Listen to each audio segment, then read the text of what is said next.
Hoppe Hour starts live in less than 10 minutes. Stand by. And now, something completely different. I saw this headline here, and I swear to God, Seth Rogen, all of these guys, as they've gotten older, all these actors from that era, Seth Rogen, Jonah Hill, Ben Stiller, all of these guys, and I'm not getting political, but there's something about them being liberal. They just become absolutely insufferable.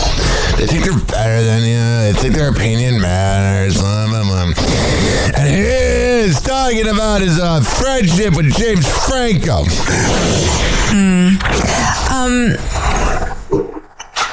I'm going to ask you about... I hate these stupid podcasters, too, that are, like, so afraid to ask the freaking question. Like, she's, like, walking over eggshells. Just ask it! a friendship that you did have a public break with, which was your friendship with James Franco. Oh, yeah, he does not want to talk about it, because he's a coward! After allegations of sexual misconduct were leveled against him. I am curious about how you worked through that decision, and did that change the way you think? Because you'd rather be cool in Hollywood than be loyal. You're a douche. Oh, I smoke weed though. Think about friendship at all?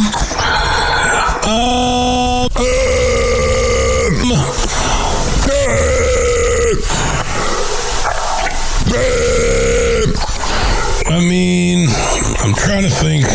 He doesn't care. He's a narcissist. How much I want to personally share about this. Maybe you should have gone on a podcast, man. You're a cowardly sly man. I understand that. Let's shut up, too. You're an ass kisser. All these interviewers kiss ass. Shut up. The reason I ask is this. I think as a Because it's an interesting question. What are you going to talk about? Smoking weed? culture, we are still grappling with if and how we allow people who behave badly back into our lives. Yeah, I don't know. I mean, didn't Jeeves talk about forgiveness or whatever? Back into the culture. And so I was sort of one. Of course, this is like the friggin' Telegraph's podcast. It's just so woke and stupid. I just said woke like a douche. Wondering about, you know, what was a very seminal relationship for you? Yeah, I honestly think the nuance of it is too personal for me to get into right now. Because you're a coward! You'd rather be accepted by the rich and elite than be a friend that tries to help rehabilitate somebody. You were never his friend. You're a douche. Now, it is a very personal thing. Well, then don't go on a podcast. What do you think they're going to ask you about? Making Superbad? I think there's like the public-facing side of it, which I've spoken. You know what, dude? James Franco carried you in every role you ever had. You are made without him. You have not been relevant. I smoke weed, man. About and I have the same. I'm so sick of him. It is so insane. I don't know if it's like when they lose weight or they get older. All these guys just become so hateable. Similar to Kimmel, it's like, God, you're a douche. You're a douchey douche. Well said, Ryan. The stupidest thing you'll ever hear. To me, you could ask Magic the Card Gathering player how to win a basketball game, and here's what Mitch Johnson, pretty much the backup coach for the Spurs, only got the job because Greg Popovich is sick. This is what he said. He scored 45 points. What do you wish your team had done differently defensively against him? Make him score less points. Are you saying he's dead? That's what you say? No wonder you lost. You're an idiot. Here he is about the season-ending loss. Yeah, it's a little early to go there. But yeah, I mean, we've been blood, sweat, and tears for 9 months, basically. It's over. And so there will be plenty of time for reflection, but... Yeah, you know, the fact that you're a terrible coach. But the problem is, the Spurs are going to do this. A lot of these teams in any sport, they double down.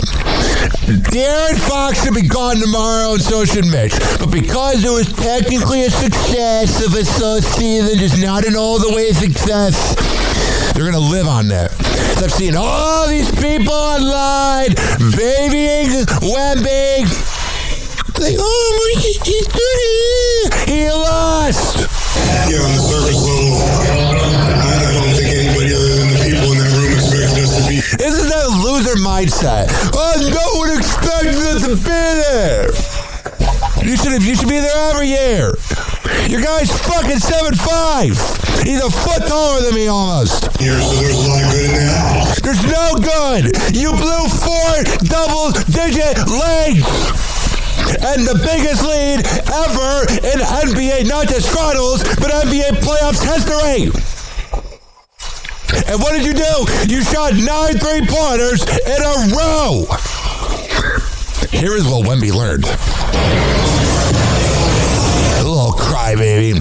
I'm telling you, there is this thing going on with this younger Gen Z, the ones that were in high school during COVID. I tell people this all the time. They're weird. He's one of them. He was 16 during COVID, dude. Little baby. Wait.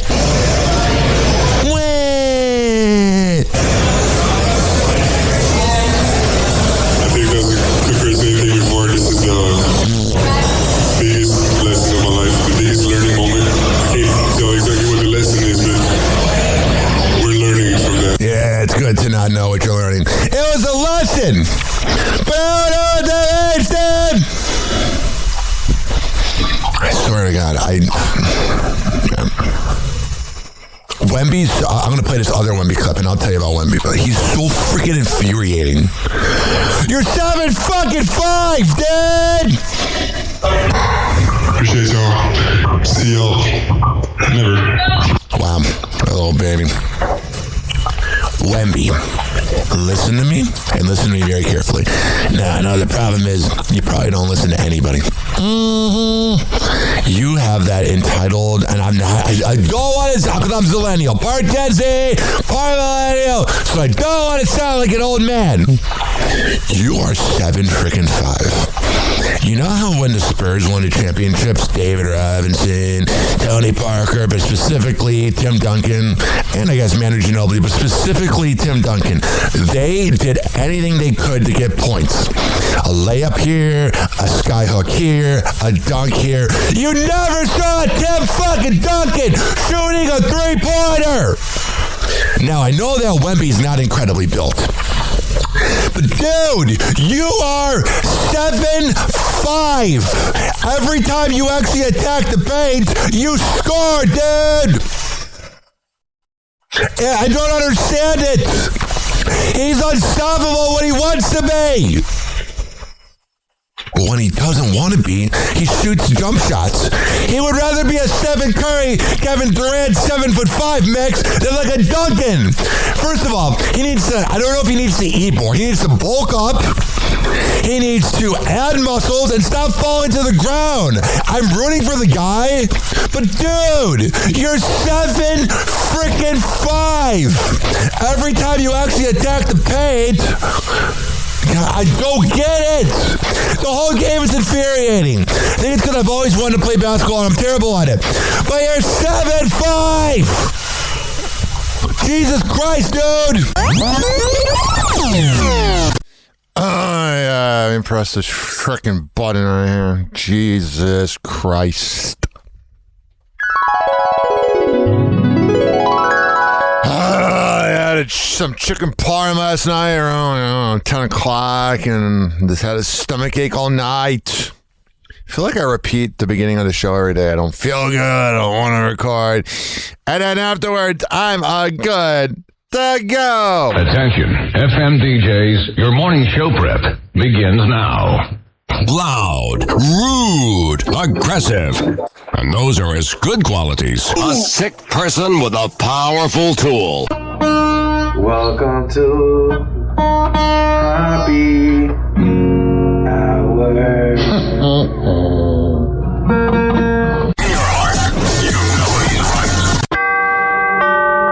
Doors is closing. Hi, this is Ryan Hoppy's mom, and you're listening to Happy Hour. Welcome back to Happy Hour with Ryan Hoppy. Yes, now. What? Now. If I hit this button, boom, the whole program's gonna start. Okay, well, hit it. All right.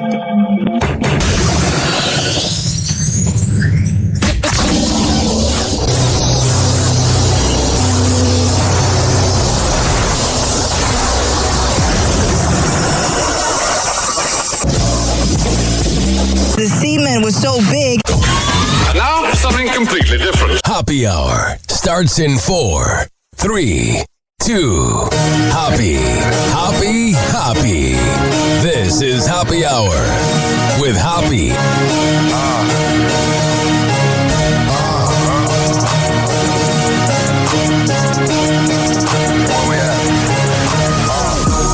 Always going in, never doubt it. Never worry about the dollar. Need a source of trending topic. Be the hottest, search about his competition. Microscopic, never copied. I'm a giant rolling weed up, now we flying.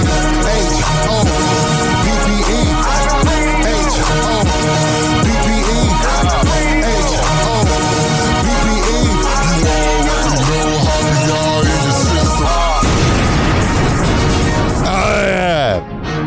You all know what day it is. Hey guys. What's up, G? Wanna go to Chachki's? Get some coffee? It's a little early. I gotta get out of here. I think I'm gonna lose it. Uh-oh. Sounds like somebody's got a case of the munders. One more time. Uh-oh. Sounds like somebody's got a case of the munders. And? Uh-oh. Sounds like somebody's got a case of the munders. And finally? Uh-oh. Sounds like somebody's got a case of the munders. And we always gotta play this. Let me ask you something. When you come in on Monday and you're not feeling real well, does anyone ever say to you, sounds like someone has a case of the Mondays?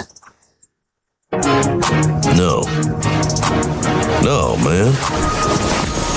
Shit, no, man. I believe you get your ass kicked saying something like that, man. Oh, man. I am here. I am talking to you.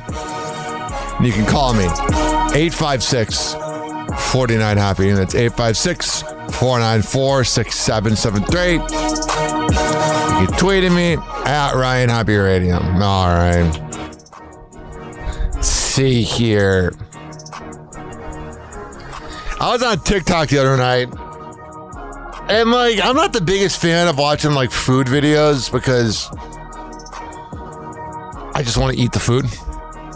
I'm telling you, I would rather see a food video where they say how great the food is. I saw this jackass on TikTok. I don't know what his name was. He just looked like a contrarian douche.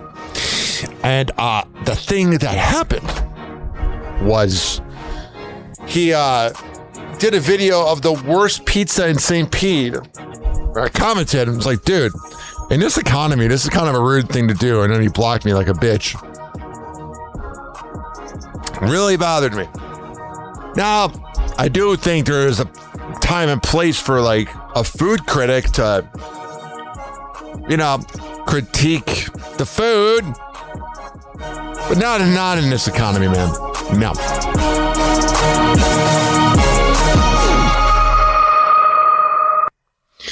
Also, I don't know. I'm just so not into the World Cup. I've never been into soccer. I don't like a game where it can end in a tie. I mean, call me crazy. Starting to wake up a little bit. Call me crazy. But if there's a game that ends in a 1-1 time, no thank you, man. It's a lot of running, a lot of cardio. I do have a memory, though, of the 2010 World Cup. I think I was in Brazil. Let me look up. 1 second here. Where was the 2010 World Cup? Maybe South Africa. Not even close. Okay. It was in Johannesburg, Cape Town, Port Elizabeth, Durban. And I remember watching it with my grandpa. That was the year of Landon Donovan getting that goal in the World Cup. And my grandpa was asking me, what's going on? Here's the winning goal versus Algeria. I remember this. The order who plays it deep. Saifi with a header. Howard gratefully claims it. Distribution, brilliant. Here it comes. Landon Donovan. There are things on here for the USA. Can they do it here? Cross, and Dempsey's denied again. Oh, the one good part of the game. Oh, can you believe this? Go, USA! So I was watching that with my grandpa. My grandpa was the type of cat that, like, I don't know.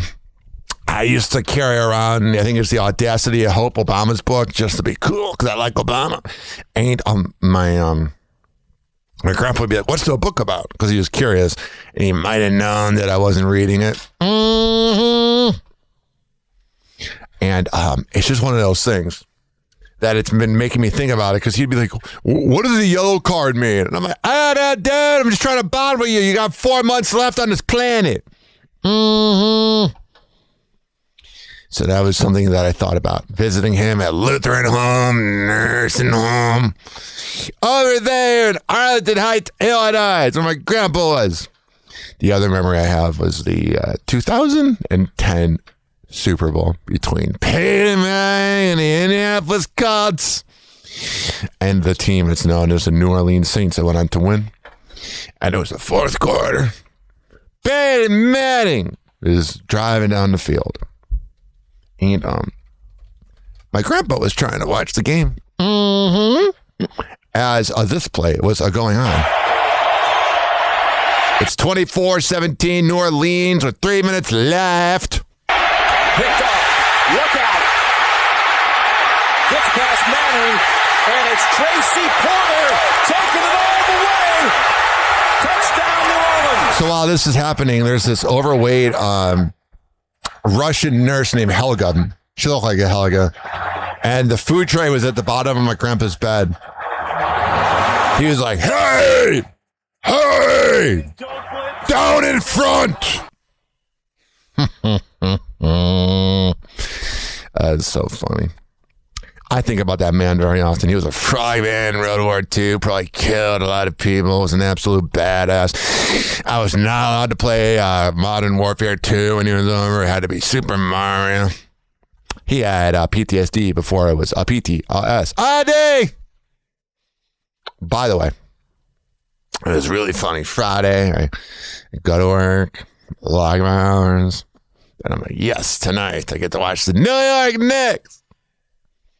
So I go to this kava bar at Air Sports, and I put on my laptop. I'm all ready. I got because I don't listen to the announcers. I listen to podcasts and music.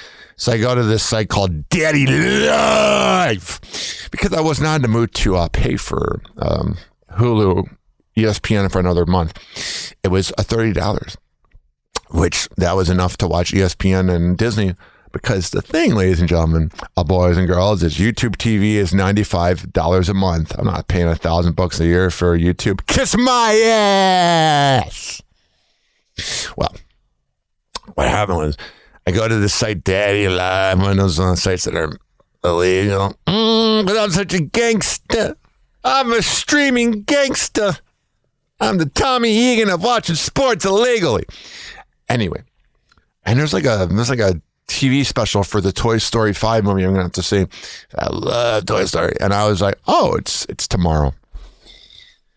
It was very, it wasn't deflating, but I was like, oh, I got nothing else to do the rest of the night. The girl I hooked up with 9 days ago, I thought it was a good performance on my part, but she ghosted on me. Mm-hmm. She was a hot piece of ass Asian girl. Oh, she was fine. Mm-hmm. But, she came over at 6. I've said this joke a lot to people. She came over at 6, and then she came at 6:18, and then was gone by 6:20 at 4. So there you go.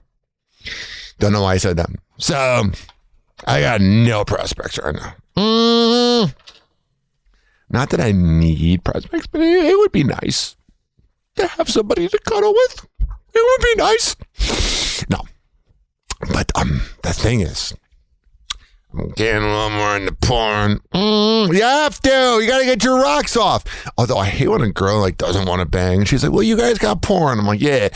Nothing's exciting like watching two people bang. Give me the one banging. Being around shock jocks and edgy radio and all that nonsense has made me into a guy that I love sex more than anything.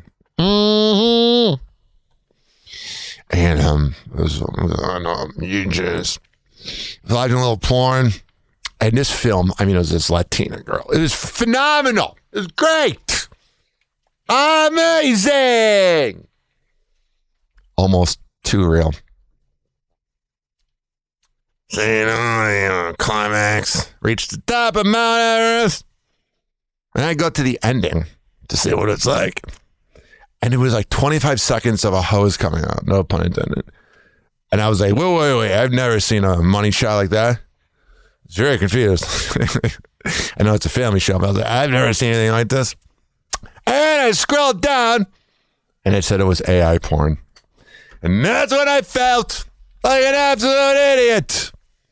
When you have a 20-second money shot that looks like ice cream coming out of a McDonald's ice cream machine.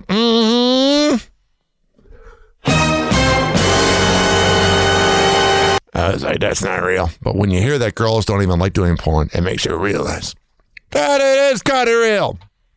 It's as real as the porn that we consume.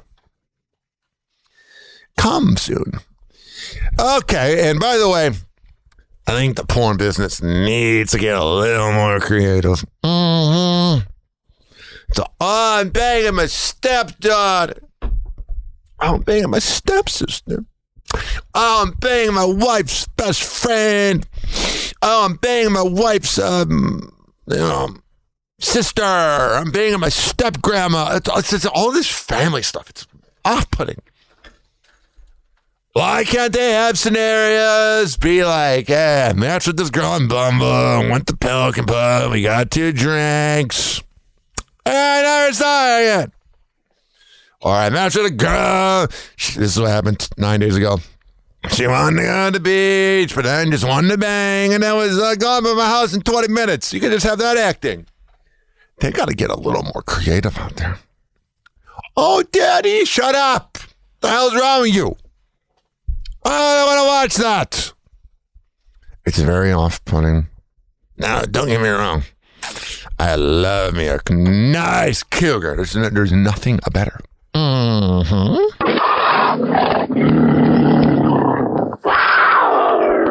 But I like a cougar where it's like you earn the cougar. You wine and dine them.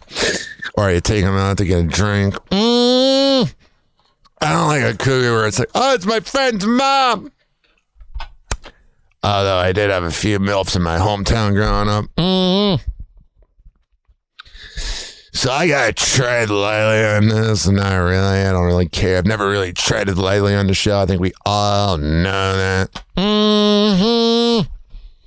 But I think Ozempic, Manjaro, whatever it's called, patheticness is what they should call the next one.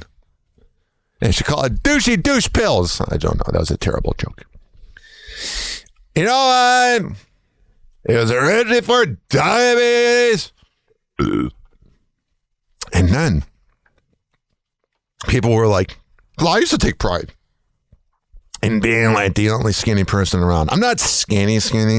Like during 2019, I was like 248 during the keto diet. I was a freaking hunk.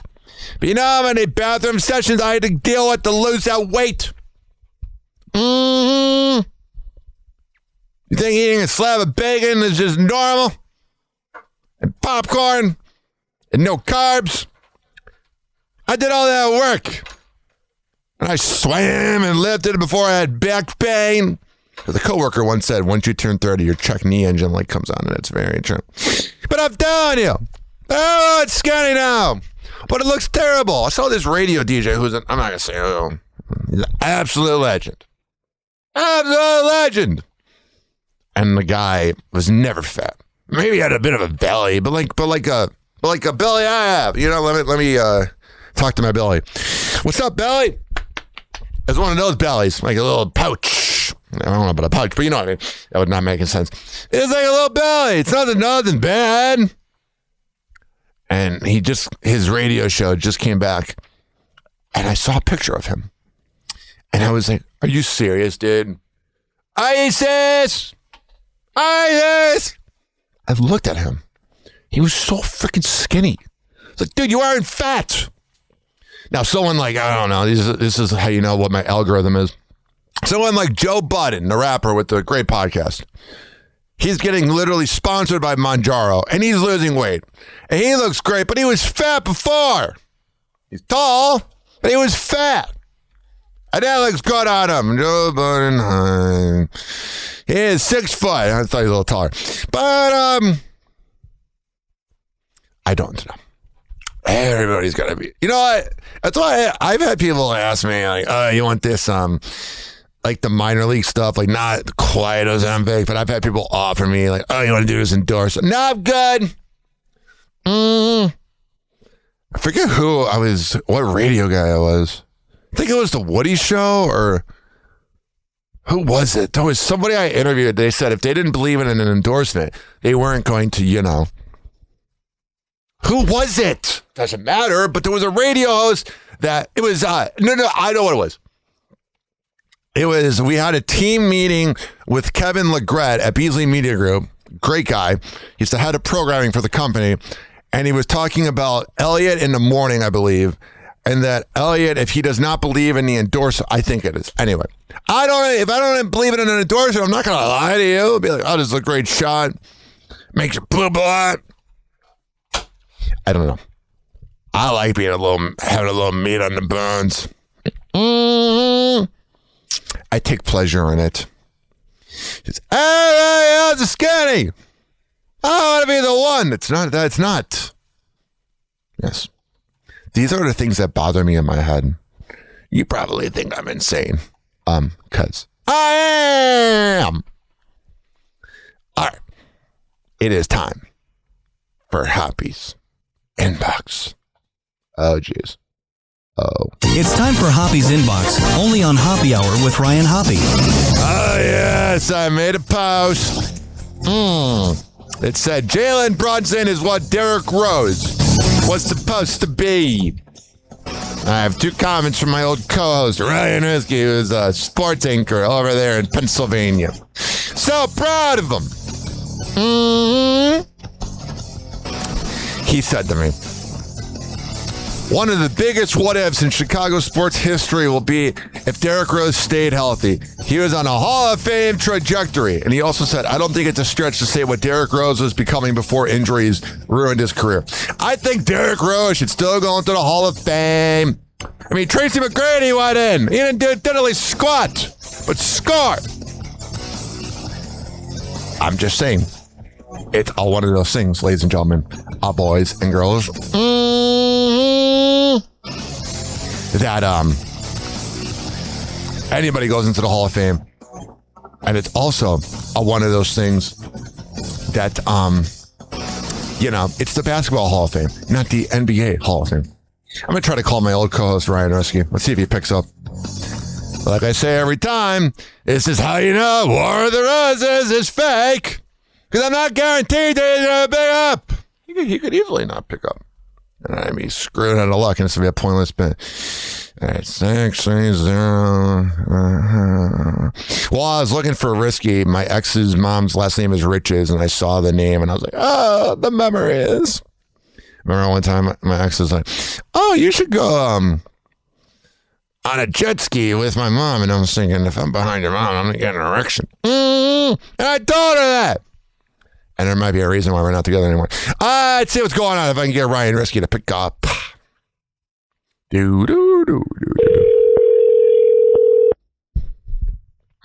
probably going to be like as a spam caller. Because it's an 856-494-6773 number. Hello? No! That's me, Dad! God damn it! He picked up and hung up. Damn it! I want to talk NBA. Let me try one more time. That is.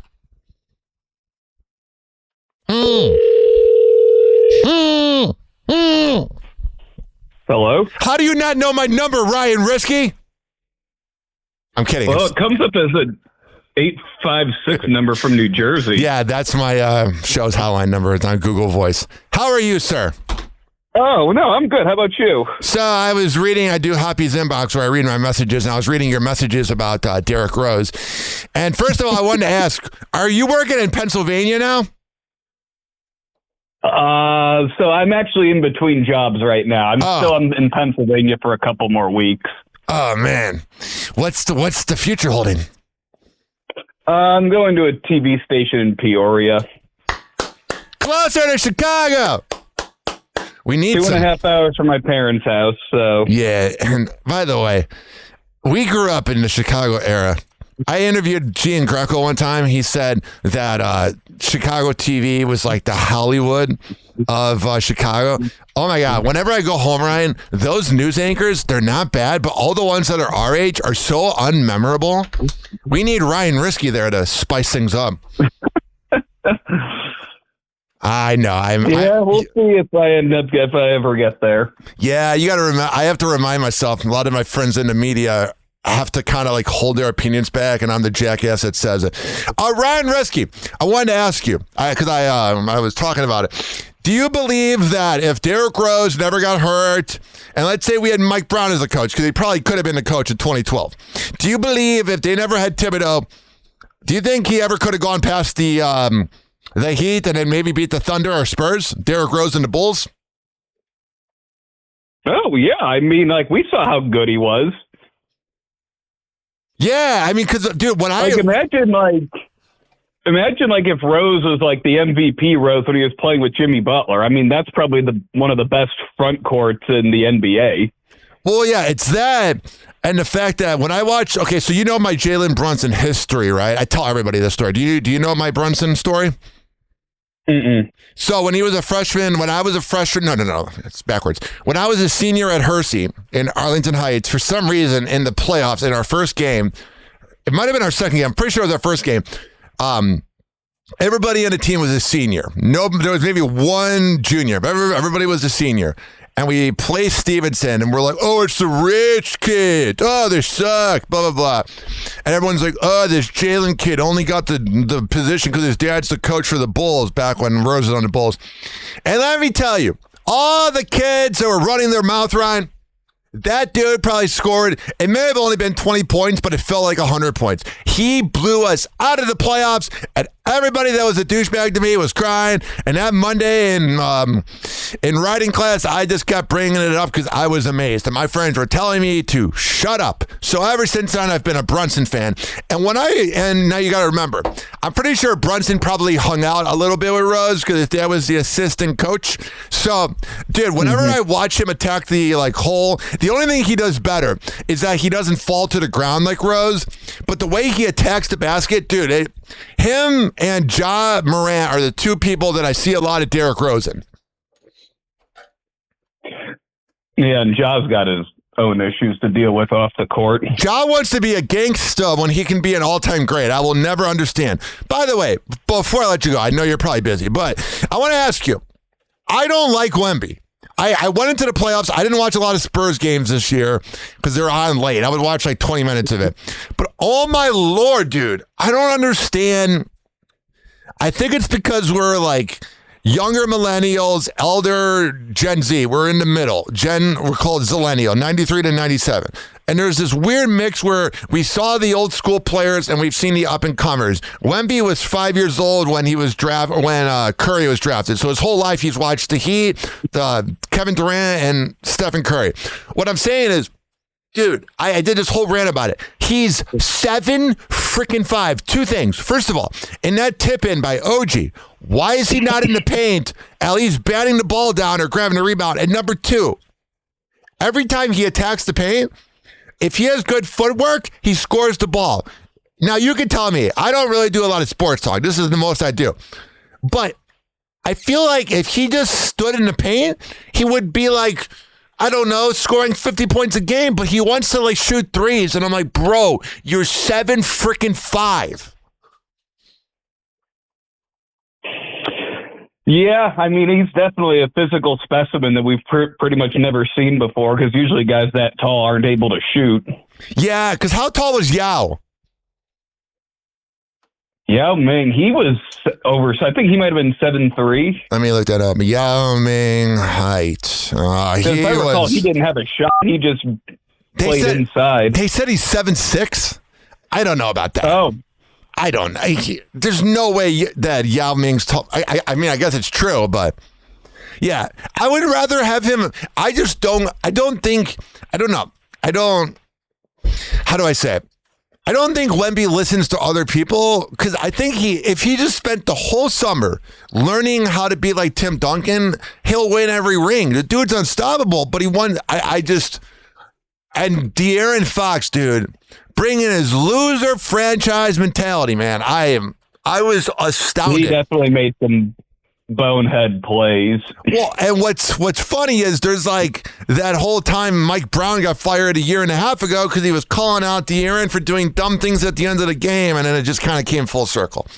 But Ryan, how can people follow you online? Well, I mean, I'm on Twitter. It's at rrisky with 3 Y's at the end. Going back to your Wemby point, I think that's also on the coaching for not trying to see what they could do inside too. Well, let's be honest here. Mitch Johnson's a good assistant coach, but he's pretty much only there because Popovich isn't healthy enough.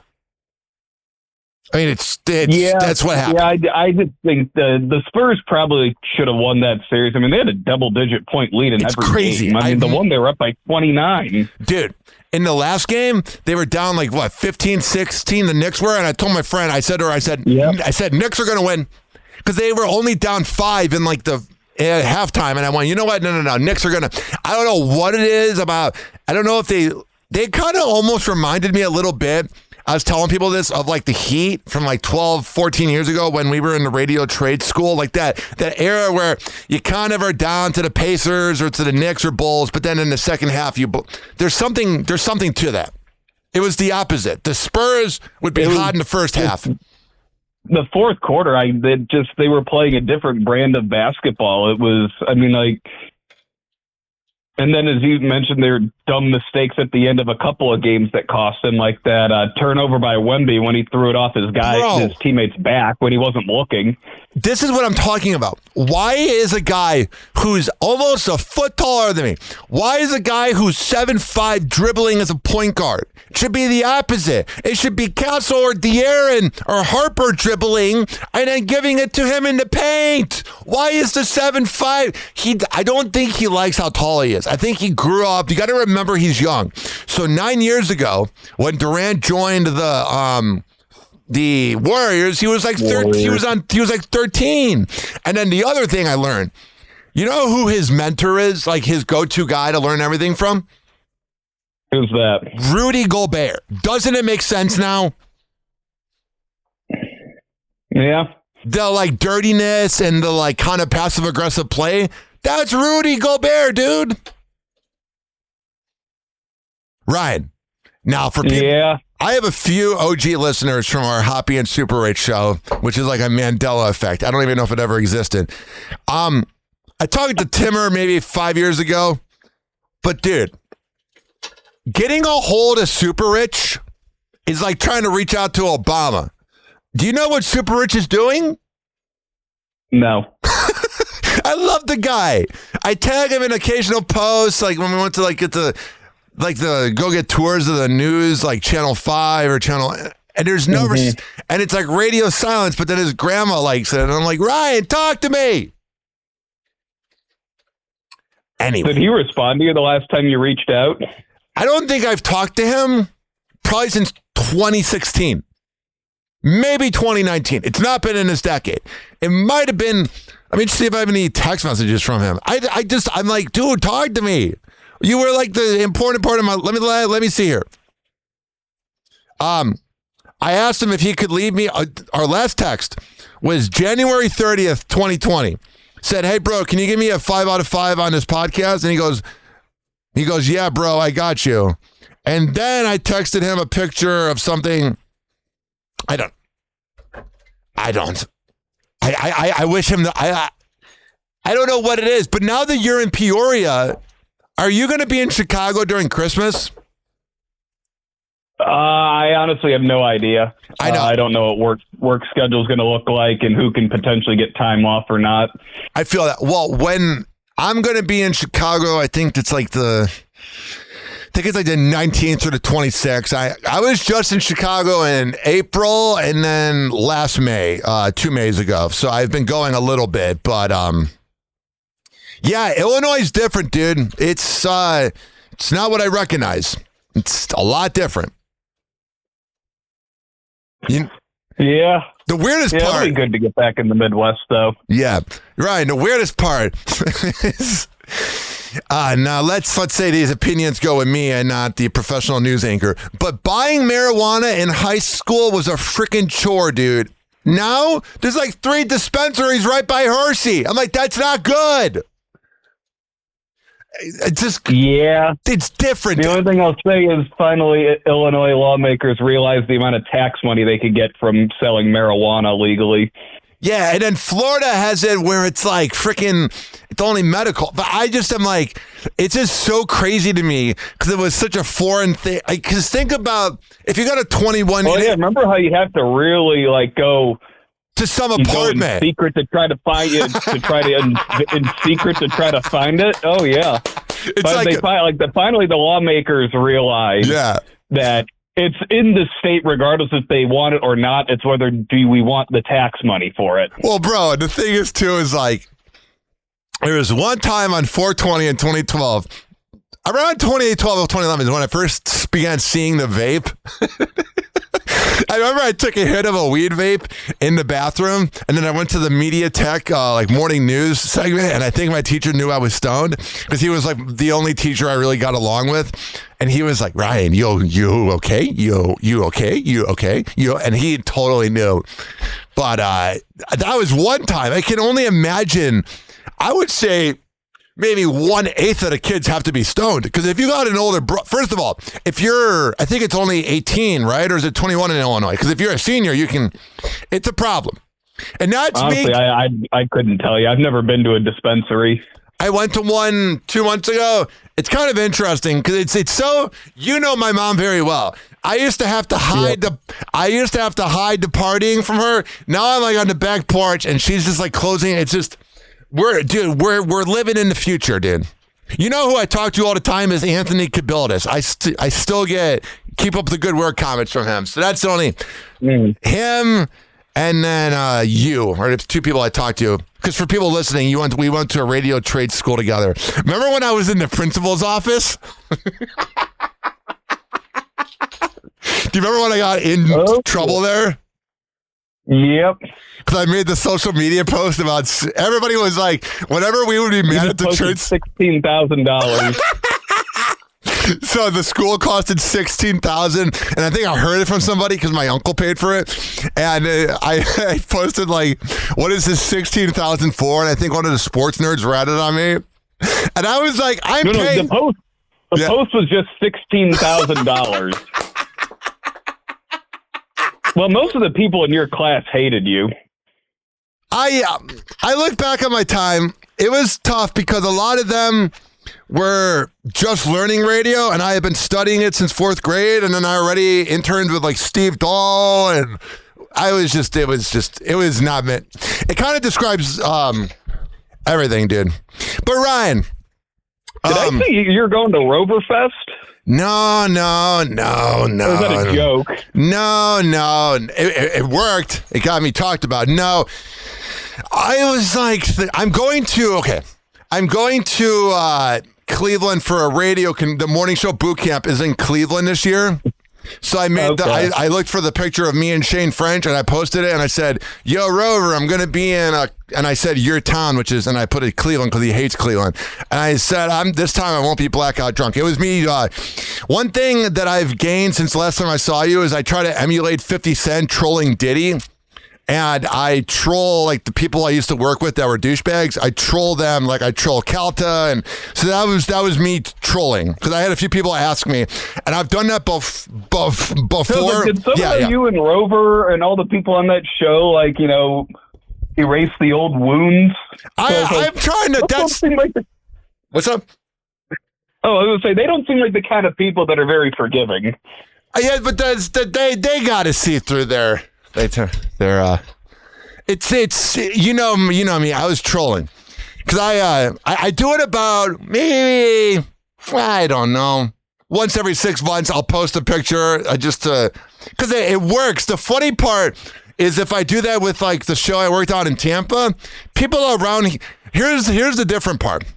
Is I think in Cleveland, there's literally nothing else to do for like 6 months because it's cold. So they get more of a parasocial. That's the hot word. Like they feel like they know you. So they live more on the computer. They archive the show more. Here in Florida, when they listen to the radio, they're driving to their welder or their lawnscaping job. So they're more listening. So if you're not on the radio in Tampa, you're kind of irrelevant. But I still get a ton of listens in Cleveland. So I'd say it's all, you got to remember, dude, it's all about, that was a PR stunt and it worked because they got like 10,000 views. And I will just sit there and I'm like, how can I troll the world? And that was what I did. No, I don't even think they do Roverfest anymore. All these radio guys, dude, they're all just like chilling. And they're like, gee, why is radio dying? It's like, well, because you just start chilling. But that's another story for another day. They probably talked about you on Rover's Morning Glory, too. You know me for 12, 13 years now. You know how you probably had to see that and go, Ryan's trolling, right? I remember the one time I forgot what you did. Yeah. This was after you were in Tampa. And then they were like, 70. And then they started talking about whatever it was on the show, and they were trying to make fun of you, and then you like quote tweeted one of them and said, appreciate all the exposure. People are listening. I got more listens on my latest podcast or something like that. Yeah, that's the best part. What it is was it's so stupid. There's this guy named Brother Weeze who's in Rochester, New York, who's like one of my closest mentors. Like, I don't talk to him every day. He's like 80 years old, but Rover never beat him in the ratings. So when I interviewed him like 3 months after I got fired, maybe 6 months after I got fired in 2015, this is before I took speech class and really just started getting better at talking. So he was asking me, how many listens do you have? And I said, yesterday I had 70 downloads. So then they cut the audio and left out everything else. And then, that was probably what it was. It still follows me. You'll notice, I bet on that post, I deleted or I muted the comments, but I still get the 70 downloads. So that's probably what it was. Actually, I think that is what it was. And then you thank them for the exposure. I'm always going to troll, dude. Ryan, we got to catch up, dude. Yeah, for sure. All right, thank you for picking up. I'm glad you didn't hang up on me. It was now? No, it's pre-recorded, but it sounds like it's live. It's close enough. Oh, okay, I got you. See, this is for the podcast. Okay, well, before we go, I will say, when I saw your post yesterday about Jalen Brunson and Rose, I was like, if he stayed healthy, he was on a Hall of Fame Chicago legend trajectory. Dude, I still think he's going to go into the Hall of Fame because of what he did at, what was the name of the school he went to? What was the high school? Simeon. Yes, I couldn't remember. I think he'll get in because of that in Memphis and for changing the point guard position. I think he'll get in dude, if frickin' Tracy McGrady can get in, who never won a playoff series without being on the bench, I think... Dude, I think Rose gets in. I think it's a sympathy. Yeah. Dude, youngest MVP in the history of the game. I mean, he was on a path to become one of the greatest players ever. Dude, what about freaking Stacey King? That bummed me out. Jesus Christ. Oh, man. Especially those early 2000s Bulls teams when you could tell they were on the rise. He made the game so much fun to watch when they were good. I want to go higher. Give me the hot sauce. I mean, he was great. That's obviously one of my favorite Stacey King stories is there was a night the Bulls played Cleveland, and the game went to overtime, and Michael Jordan scored a career-high 69 points, and Stacey King scored 1, and he said it was the night that him and Jordan combined for 70. That's just him. That's just him. He had such a great sense of humor about himself. Yeah, and he had swag to him. Like he had, well, I liked that he met all the fans, you know. It's that I loved interacting with the fans. Well, bro, he never let the moment get too big for him. I'm proud of myself. Like I do this thing. Like I still listen to Howard Stern. I watched David Letterman before he went off air, and Leno. I like to watch the greats before they get off. And this year there was something that told me, because I had the NBA package. I said, let me just watch some Bulls games.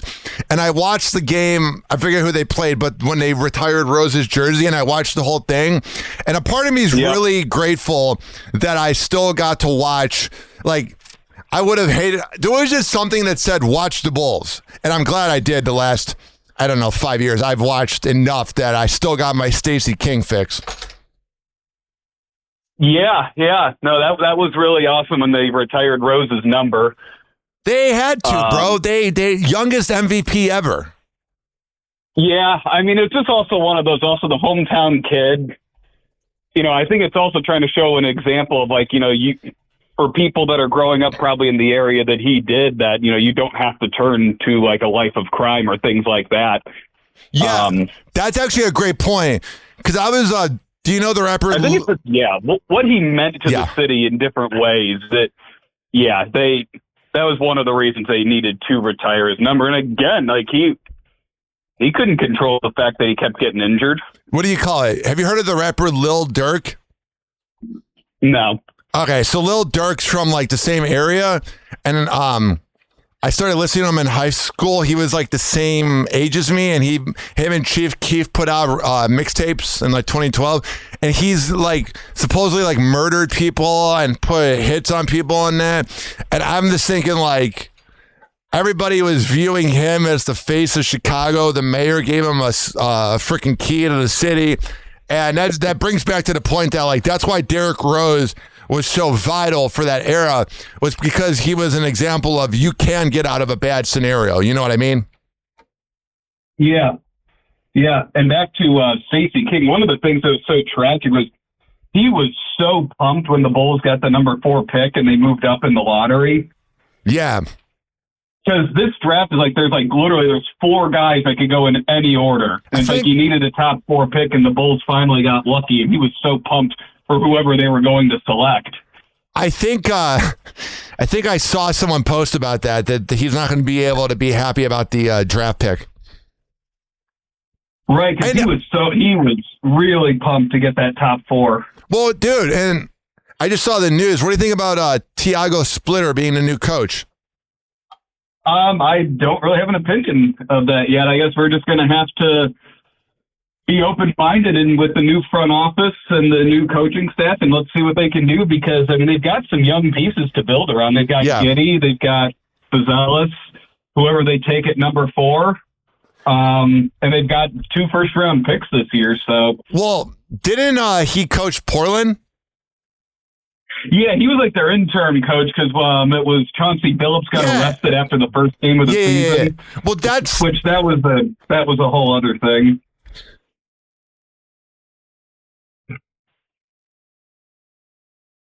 So, just got to be open-minded and hope that the I have my mic off because I'm such a professional. No, I think he made he helped the Trailblazers make the playoffs. So it's one of those things that, like, maybe he can help the Bulls make the playoffs. You know what I mean? Yeah. And I believe them making the playoffs is why the Bulls have their first-round pick this year, because I believe it was, like, lottery protected. Yeah, I saw that, too. It's crazy. It's full circle. So they've got the 4th pick and I think the 15th pick. Yes, they do, I believe.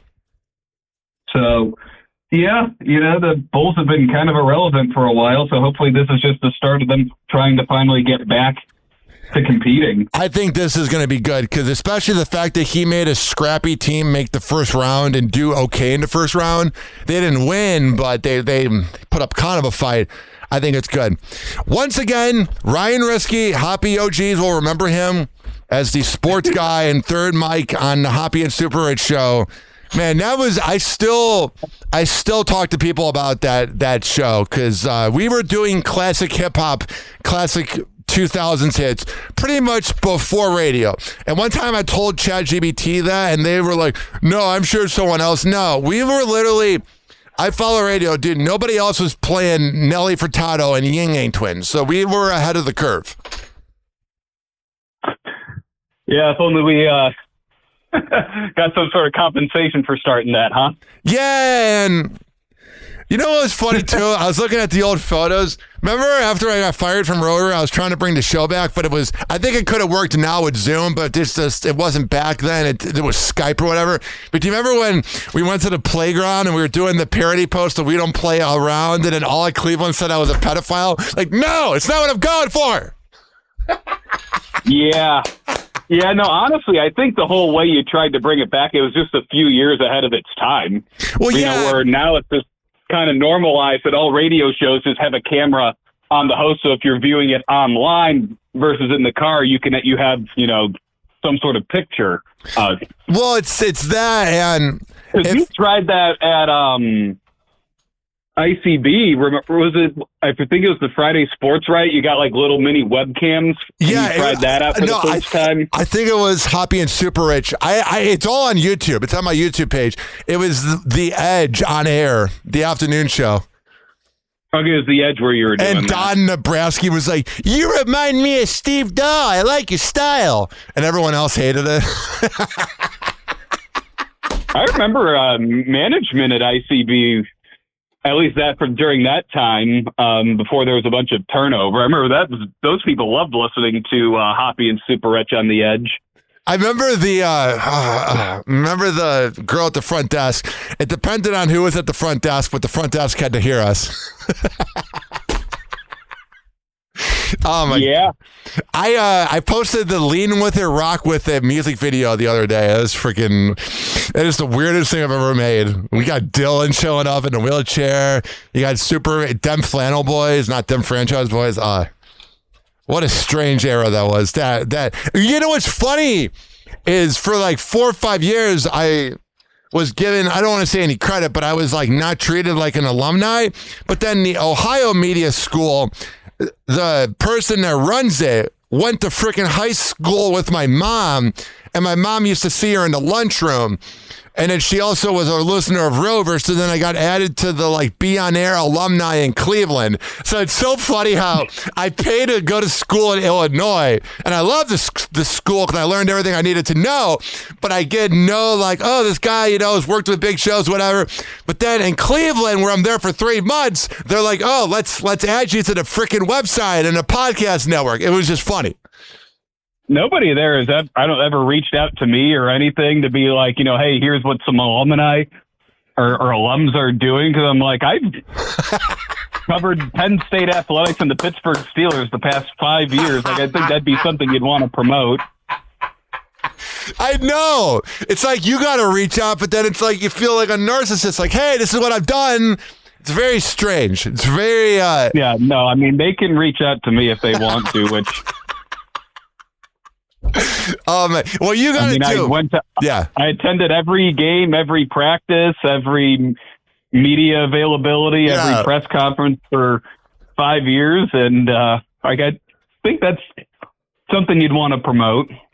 Yeah, I mean, I don't care. I just think that'd be a good marketing tool. So. It was funny. It is what it is. It was funny how me and Super Rich, I would just email a producer. I would Google like WGN Morning News producer, and I'd find their email. And then we got a tour of ABC7, NBC5, and WGN. And then the radio school was like, hey, could you help us book some guests? I'm like, no, do it yourself. Not that hard. Yeah, you just got to put in a little bit of effort. Ryan, how can people find your work again?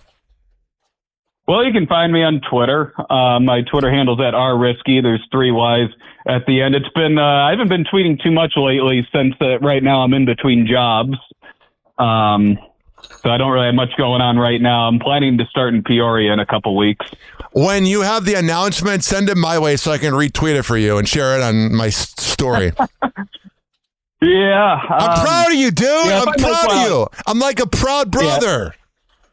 Yeah. If I make one, I'll definitely let you know. I didn't do a goodbye post. Yeah, I didn't know.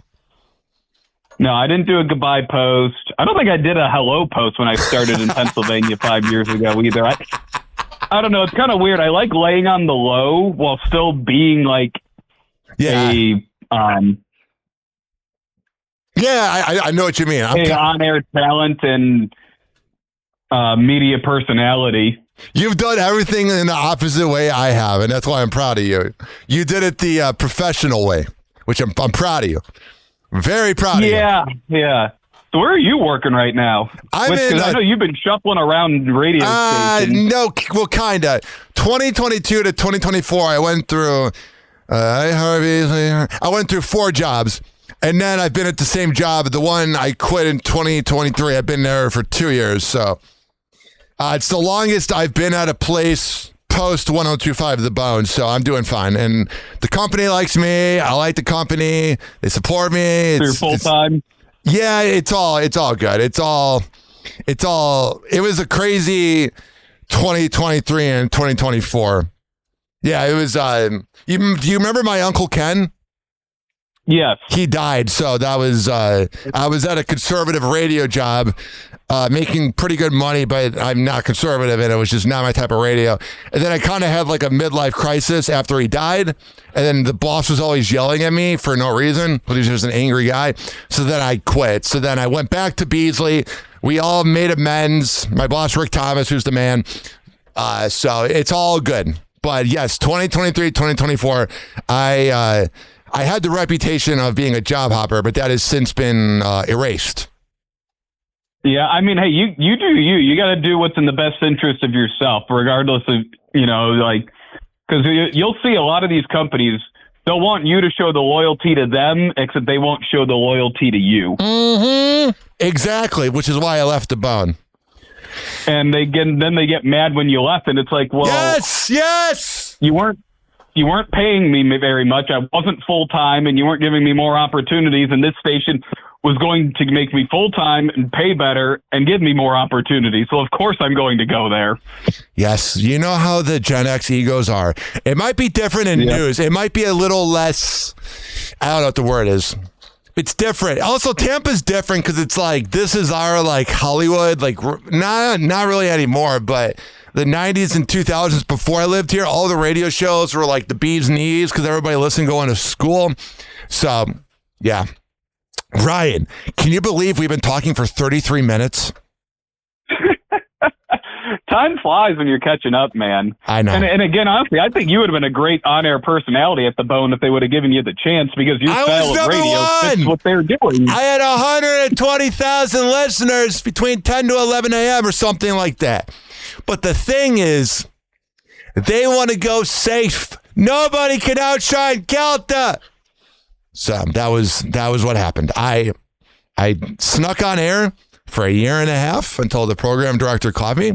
It was pretty identical to the Howard Stern movie, so I think I'll be fine. It was just the thing is, I've met so many people since leaving that job. I've met so many different people around town that I would have had the same circle, and I was partying a lot. So it was better that I left. But I also, some of my favorite radio shows went out on their terms. I didn't want to go out on the company's terms. I wanted to go out on my terms. So that was why I did it. 7 years was a long time. And I still have friends. Yeah. Yes, it was a good time. But I am very glad I left. At the same time, you clearly had peaked from their perspective. It all. I was number 1 from 10 to 11, dude. So I did it all. That was my thing. I remember every time I would sneak on air, I said to myself, if this doesn't turn into a show, I'm going somewhere else. And then June 3rd, 2022, When John Brennan busted in and told me to go into his office after the show, when I was on air, I'm like, all right, bye. Bye. See you later. Anyway. And then they couldn't figure out why you wanted to leave. And it's like, oh, gee, I wonder why. Yeah, and now they're doing downsides. It's like the midday show is half of what it used to be because they didn't want to pay both people. So I think I made the right move there. Yeah, and you'll see all these big media corporations are downsizing all the time now. Yeah, it is. Ryan Risky, you're the man. All right, we'll catch up later, Ryan. All right, text me later, bro. See ya. Peace. And that was Orion. All right, that's good. He's a news anchor and a good friend of mine. You get to hear what it was like before I was all tempered. It was funny how he didn't pick up. No, that's a real call right there. Not the calls that you hear on, like, I don't know, the Joe Show. Or they randomly just go, hey, you have a chatter on the line. No, that was a little more real. All right, let's see what we got here. Neon did not expect Alabama Barker to confirm their relationship. Okay. No one was really talking about Alabama Barker. So all of a sudden, Alabama Barker was like, oh, let me hang out with Neon. Me and Neon argue a lot. Yeah, because you're annoying. Bro, why would you? Because Neon thinks that she's such a hot piece of ass, but you know she's using them. he can just do what he wants. What? Oh, yeah, Neon's annoying. He's starting to get on my nerves a little bit. She's talking smack about you. Then he can't. We don't argue at all. It's very wholesome. He thinks. I told you the story about the girl I dated in Cleveland. I was banging other people. She's coming around because she needs attention, dude. We haven't talked about her in 2 weeks. No, I'm not gonna do because Right, like, there's what? just some. You better be real with them. No, because I know I was obviously that's what I'm doing right now. Okay, yeah. Can I finish? Go. So wow, you see how she's a brat? So there's just some shit, that happens, and just gotta. But when we argue, it's not like real arguing. Yeah, it's not like I hate you. It's just like damn. This is so scripted. I'm like, It's fuck like you a in fuck the you, exact yeah. moment. Yeah. This is not real. Neon's a toxic guy, and he likes toxic women. That's all it is, dude. Like yesterday. Like if you ever see Neon texting on his phone on stream, it's probably me arguing with him. Wow, you're pretty much admitting you're a brat. There you go. That's what you want to date, Neon? Not the cute UFC girl that wanted you? You want to date her? And then there's this. She's trying to get Neon off the couch and to take her on a proper date. Like going to Nobu. She's using you, bro! I get that she's an attractive woman. Mm-hmm. Come on, Doug. Do you ever want to go eat? What? Do you ever What? He always does this thing. What? Like he's not aware of his... What? Huh? Huh? want to go eat? Want to go eat? What do you mean? Do you ever want to do anything? What are you talking about? Like different, like, do you ever want to, like, go eat? Like, at, like, Nobu, or, like, go, like, have, like, a night at Nobu? She's using you! She's asking you to buy her things, dude! Yeah? Huh? Wow. You know what, Neon? Have fun with that. Let her use you. You're an idiot. What? Huh? He always does that. Stop it. Stop it right now. Jedediah Bila said women will sleep with random men that don't give a damn about them. Mm-hmm. Stop just randos. Oh, yeah. Stop doing that. I often wonder whenever I go to Pound Town, I bang out a girl, or I often wonder what they tell their friends. Oh, this big guy and an annoying kid that watched us. Stop giving yourself to men who don't give enough of a shit about you, and you don't give enough of a shit about them, and you can't even express yourself to them. There's something wrong if you're butt naked in a bed, spread eagle. I don't like this one. It's just like all these conservatives are making women less, horny. It's not good for us, dude. Here's our walking red... walking red flag. Olivia Rodrigo talking about her biggest red flag. I don't know. Well, you know my biggest red flag? It's just not profound at all, but like It's all right. when I hang out with someone and Daddy they're like, gang. Daddy gang, Gluck 3000. No. Wow, what an annoying brown. Whenever I meet someone and they're like, All right, they're playing our music in the background. I cannot play them. Yeah, you're a red flag too, honey. Here's a woman describing why women are delusional in dating. Women are delusional in dating. I say this as a professional matchmaker and as a woman who lived inside delusion for She's kind of agony though. 43 years. And there are many stories that I will share to illustrate this in service of truth and love. But we need to start with a statistic that knocked me out. Oh, jeez. So a little context first. As a professional matchmaker. Oh, you're a professional. Good for you. People come to me with lists. Eventually, I hope we see that. I don't need to hear from this. Blah, blah, blah. Blah! Blah. Blah.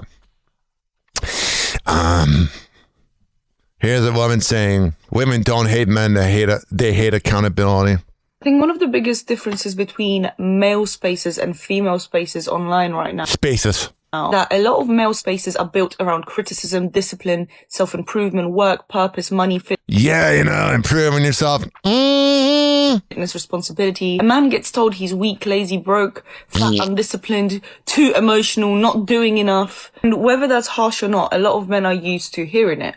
Fix it. Whereas a lot of female spaces right now are built around validation. Exactly. Gotta stop it! I'm kidding. But I need the approval of men. Dana White says to Piers Morgan, Trump's the hardest working guy and he has too many haters or whatever. I'm about to sneeze. 1 second.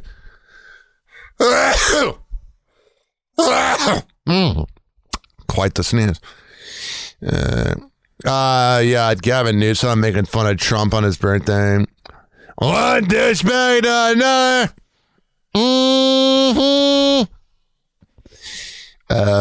Riley Reid said she grew up in South Florida with free sexuality. Yeah! Girls in Florida, put up! So I actually started, well, I always say like first things first, like I grew up in South Florida. So it's always like, to me, that's like a culture of like so much free sexuality. Oh yeah. It's like, it's hot. You're not wearing much clothes. It's hot. Oh yeah. You're going to blow jobs on a bitch. Hot at night. Like you're still not wearing much clothes. Like there's beaches, there's nude beaches, like the weather. All right. So there's, I do agree because when I go on Tinder, I've been on, girls want to like date. Oh, look. Anyway, here's Neon. The moment when Alabama Burger told Neon what he was holding turned out to be a vape, and she confronted him, and he denied vaping allegations. Wait. Yeah, Neon. Yeah, no, broad. You want to date her? Oh my God. What? What? What the fuck is this? He pulls out a vape out of his pocket. What is that? It's a bomb? What are we talking about? He's pretending it's not his vape, dude. He's a weird guy. What do you mean is this a bomb? What is this? It connects to a vape. The vape, you fucking idiot.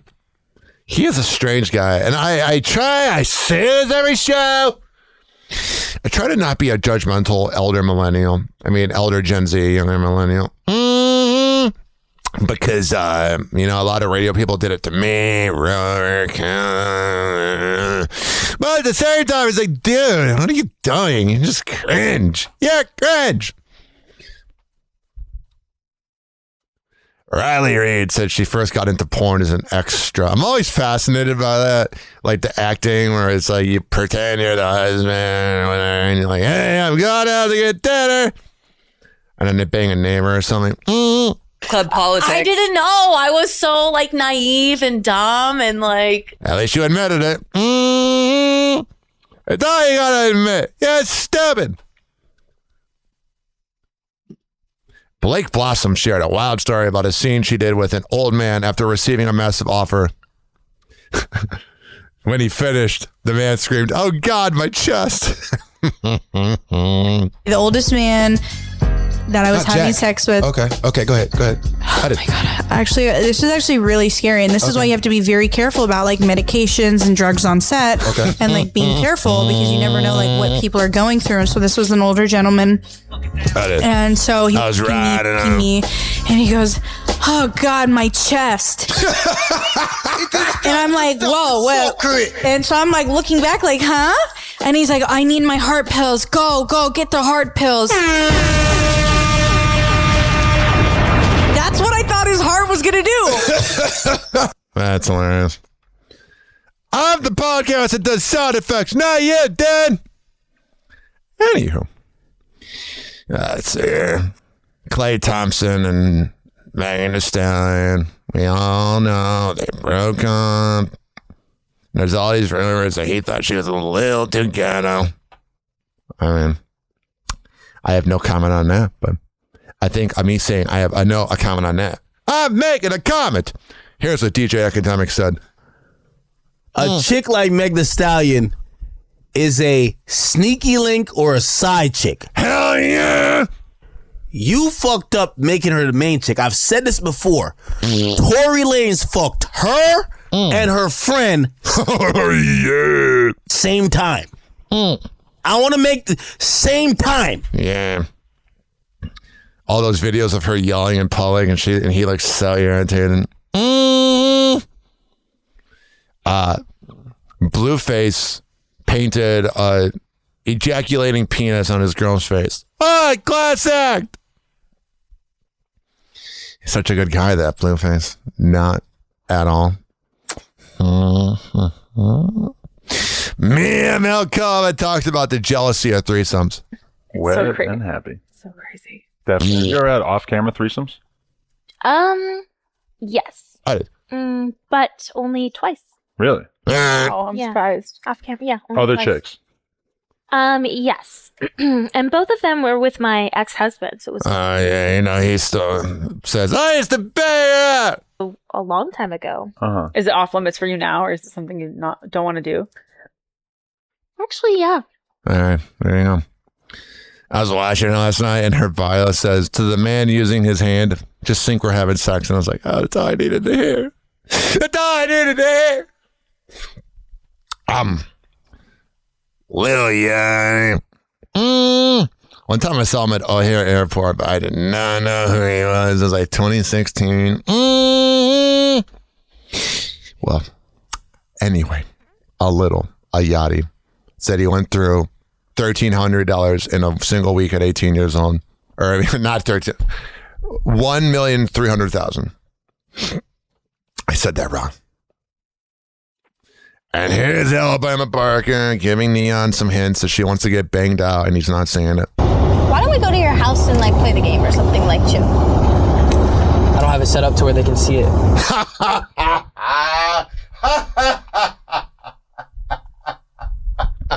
I'd be like, yeah, sit on my lap. Don't you have desktop?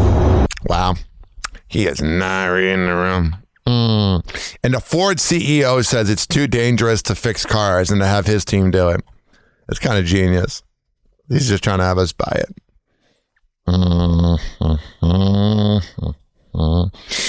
856 49 Hoppy. 856 494 673. You can tweet at me at Ryan Hoppy Radio. You can always email me at Ryan Hoppy Radio at gmail. Okay.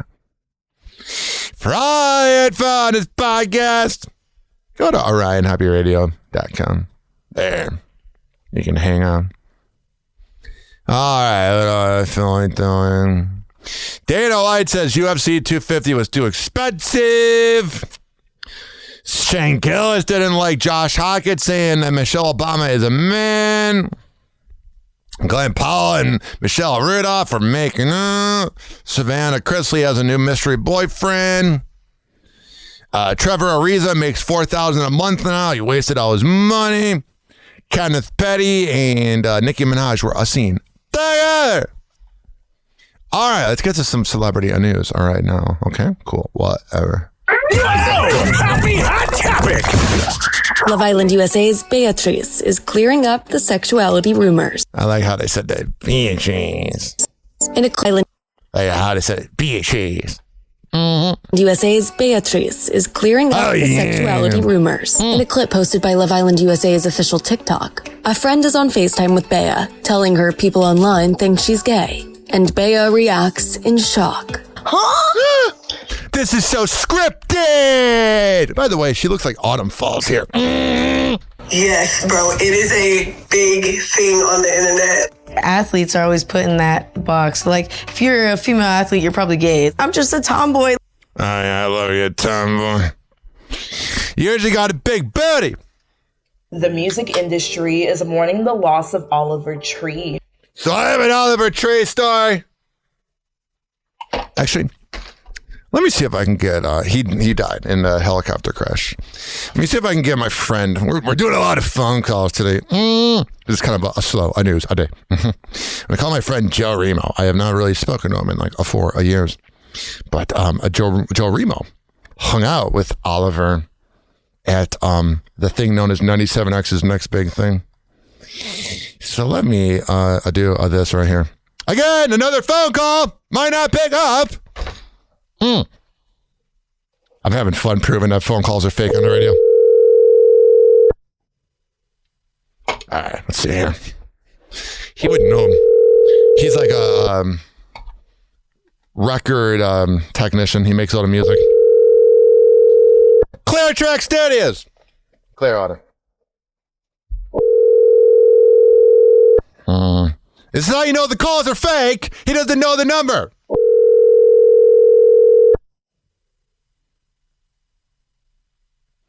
All right. Please leave. One more time. I texted him. Pick up. It's me. Today's a slow news day, so we're just doing phone calls. This is how the Joe Show should do it. Ryan, Hoppy. Hey, Joe. You're on Happy Hour. Sup, dude? What's good, man?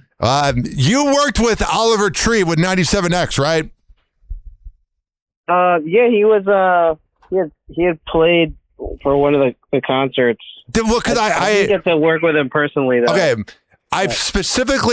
This is where my memory is. It's from all the weed. I don't know what I remember.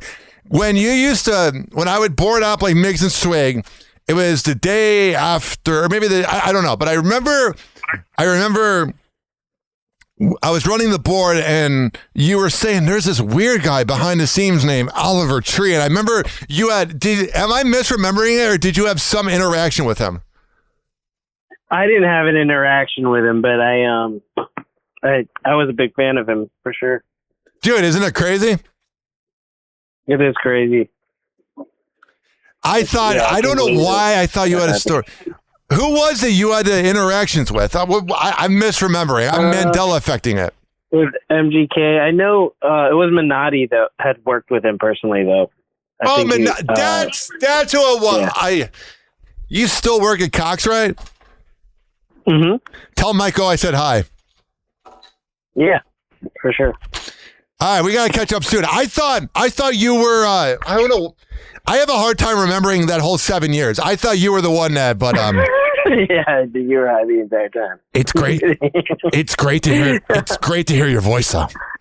You too, man. Let's talk soon. All right, bye. All right, that was kind of a fail. But that's how it works. If there were real phone calls. Should I call Minotti? Today is. He actually works and he does all the, those like promos you hear on 107.3 The Eagle. He is going to probably not pick up, but we'll try. Again, this is proven. The phone calls are fake.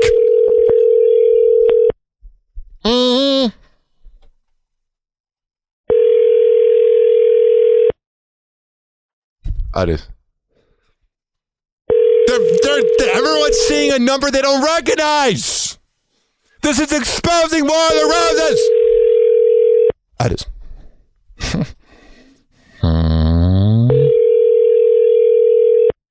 Your call has been forwarded to voicemail. Yeah. The person you're trying to reach is not available. At the tone, please record your message. When you have finished recording, you may hang up. Hey, Anthony Minotti, you might recognize this voice. It's Ryan Hoppe of Hoppe Hour.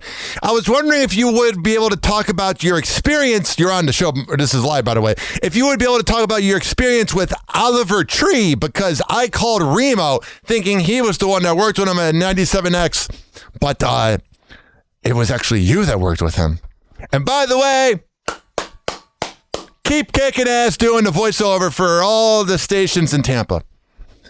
I'm proud of you. All right. Because he works for the competition, if he calls, we'll leave the phone open. But if he calls back, he calls back. But I don't want to put him in a bad position. I don't know if you'd be allowed to talk to me. I'm a villain. I'm evil. Oh, jeez. Happy Hot Topic! Prince Harry, Timothy Chalamet, and more major celebs are celebrating the Knicks win. Oh, yeah. They all jumped on that bandwagon. When I think of a basketball fan, Prince Harry. Oh, he loves balls. Justin Trudeau addresses skipping Canada's World Cup opening ceremony. Yeah. Justin Trudeau skipped the World Cup to see Katy Perry. That's what I would do. What's more important? A soccer team that's probably not going to win the World Cup, or the thing that is known as keeping Katy Perry happy. I'd go with Katy Perry. The former Prime Minister of Canada spent the evening of June 12th watching the United States compete in its first game at the 2026 FIFA World Cup. Oh, yeah. She's a hot piece of ass, isn't she? Zendaya and Tom Holland are sharing a brand new look at their romance. I don't know. I know I know if I say this, all the haters are going to say, this is jealous. Maybe a little. But they're just such a weird couple, dude. I don't know what it is about it. Justin Trudeau addresses... Oh, sorry, I didn't mean that happened. Today's a very strange show.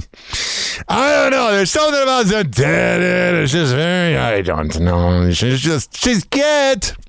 But she's like trying so hard to keep it private that she's not married, or that she's not married. And I'm like, dude, just admit you're married. Although that was pretty shitty of the hairdresser to say that. Anna Faris is looking back at a difficult time in her life. Oh, yeah. Anna Faris is so cute. Nearly a decade after the actress and Chris Pratt went their separate ways, she shares rare insight into how she was doing at the time as her 9-year marriage came to an end. She tells Variety in an interview published June 13th, "I was feeling sad. I do feel like I had enough gumption, enough of a core, and I have tried to be careful about how much Hollywood infiltrates." Oh, yeah. Yeah, breakups are not fun because you get the dopamine and the serotonin or whatever it is. Or you bond with the person and you feel like you care about the person's opinion enough and you want the person in your life. But, it's one of those things that they don't want you in your life. In their life, rather. And it hurts. It hurts so bad. Keke Palmer and Sean Evans are dating. Oh, yeah. Plow hard! That's what you gotta do when you have that ass on you. Today in Bratty News. Happy Hot Topic! I knew I went too far. You want to talk about being slapped across the face? We felt betrayed. Yeah, we all know that Tyra Banks is a brat. And slapped right back. It was very, very intense. Tyra Banks suing Netflix for defamation. Oh, yeah, she can't handle the truth. Did everyone think she's the worst? You treated everybody badly. You thought you were above everybody. You're the worst. Over the streamer's explosive reality check America's Next Top Model documentary that Tyra herself participated in. Oh, yeah. I don't know if she got a boob job or something. She's freaking hot. I think everyone knows that I love bitchy women. Look at who I dated. Okay, I have to tell you something. I haven't really said much, but now it's time. The model who hosted the series for... So pretty much she's suing them because they edited out the parts that made her look good. Because the truth hurts. For 22 seasons, now accusing producers of manipulation. Also... only used 16 minutes of her 3+ hours of... it's probably a bunch of blah, blah, blah, blah, blah. By the way, You really think you're going to beat a $1 billion company? The OG streaming service? You think you're going to beat them? Interview footage to, quote, support a false and defamatory narrative unrelated to what she actually expressed. I do wonder what the other 2 hours and 45 minutes of the blah, blah, blah, blah, blah, blah, blah was. I think the public is really interested in models, but we could have easily been a cheesy model reality show. And that's what it was. Because you're a cheesy model. It treats everybody badly. Listen, I love Tyra Banks. I find her very attractive. Now, would I want her as a girlfriend? No. She would always bitch at me. But I still find her hot. DJ, spin that. Time for Alec Baldwin News. Hey, yo, who we talking about? You know who it is. Turn us up. Hey.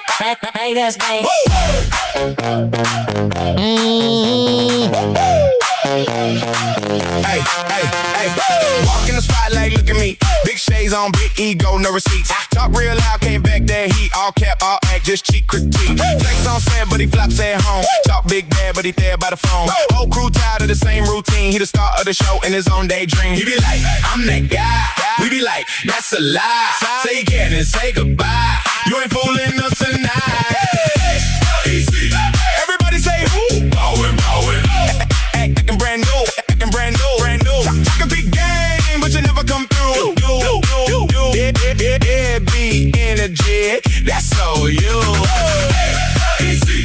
Everybody say who? Ballin'. We see right through. King of the drama, the clown in a suit. Whole club chanting that dude's rude. Bottle in hand, he's center stage. Same old script, just a different day. Blame everybody when it goes his way, but the kids get missed like every play. Caption king on a little blue app. All tough talk, just digital cap. Family call, he ghost that chat, but he post that pic like that's my dad. He be like, I'm that guy. We be like, that's a lie. Say care and say goodbye. You ain't fooling us tonight. LDC. Everybody say who? Ballin'. Acting brand new. Talking big game, but you never come through. There be energy. That's all you. LDC. Everybody say who? Ballin'. We see right through. King of the drama, clown in a suit. Whole club chanting that dude's rude. Hands up if you fed up with the fake tough talk and the setup. Whole crowd done with the tantrums to win, trying to raise grown men like you. LEC. Everybody say who? Ballin'. Acting brand new. Talking big game, but you never come through. Yeah, big energy. That's so you. All right, let's get to it. All right. I know I got to go to the bathroom soon. I've been talking for an hour and a half. Oh, yeah. 856 49 Hoppe. That's 856 49 You can tweet at me at Ryan Hoppe Radio. You can always email me, RyanHoppeRadio@gmail.com. Oh, yeah.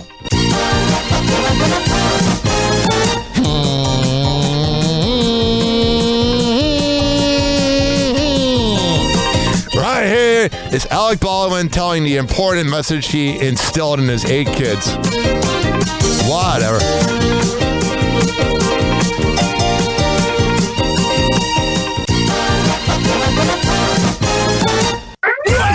Happy Hot Topic! He is the misfit of radio, and he is fine with that. Welcome back to Hoppe Hour with Ryan Hoppe. I want my kids to grow up having hope. What do you hope to instill in your children? Not to point a gun in the wrong direction. And not science as well. Well, for a while, I thought I just wanted to push my wheelchair. I say, I want you guys to work out and get strong because you're going to be pushing the old man in my chair for long. But I want my kids to grow up having hope. Because it was right now. For those your generation that ruined it. It's more hopeless than I've ever seen. And then there was this moment where his daughter must have felt hopeless in 07. Hey, I want to tell you something, okay? And I want to leave a message for you right now. Whatever. Because again, it's 10:30 here in New York on a Wednesday.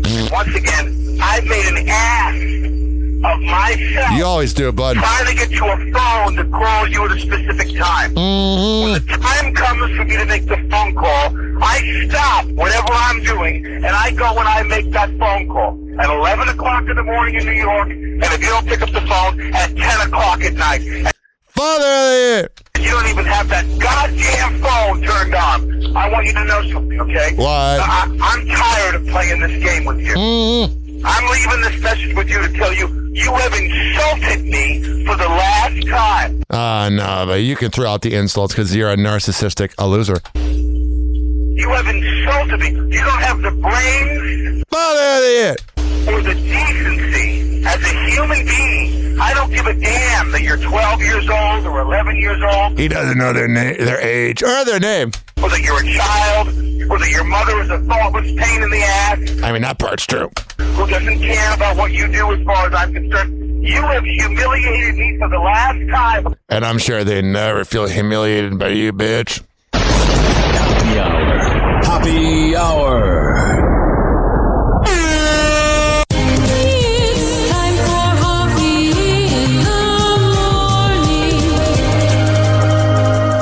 RyanHappyRadio.com. Happy Hour will be right back. You probably had Taco Bell before. Whenever we're going outside, all I smell is poop. In the nuts, and we'll call it a day. The semen was so big. As a reminder, if you don't feel like listening to this next song, you can skip over it. But Ryan Hoppe of Happy Hour takes pride in his selection, so stick around, folks. Don't worry, Fresno. Happy Hour will be right back.